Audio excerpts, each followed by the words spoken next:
இந்த உலகத்தில் மதுவை தனக்கு அனுமதித்துக் கொள்வானோ அவனுக்கு அல்லாஹ் சொர்க்கத்தின் மதுவை அல்லாஹ் ஹராமாக்கிக் கொள்வான், தடுத்துக் கொள்வான் ரசூலுல்லாஹி ஸல்லல்லாஹு அலைஹி வஸல்லம் சொன்னாங்க.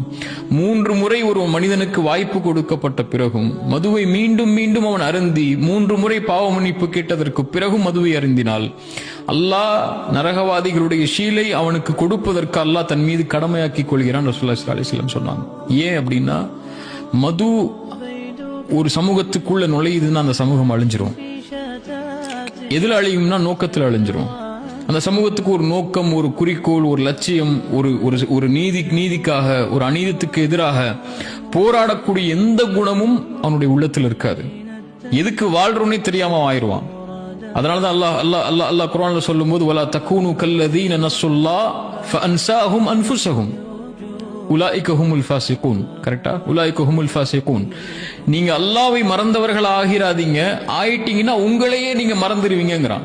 அல்லாஹ்வுடைய கட்டளையில அல்லாஹ் தடுத்த இந்த விஷயத்தை எவன் ஒருவன் செய்ய ஆரம்பிக்கிறானோ, எந்த ஒரு சமூகம் செய்ய ஆரம்பிக்குதோ அந்த சமூகம் தன்னையே மறந்துடும். உலாயிக ஹுமுல் ஃபாஸிகூன். அவங்க தான் பாவிகள் அல்லாஹ் ரப்பல் ஆலமீன் சொல்றான்.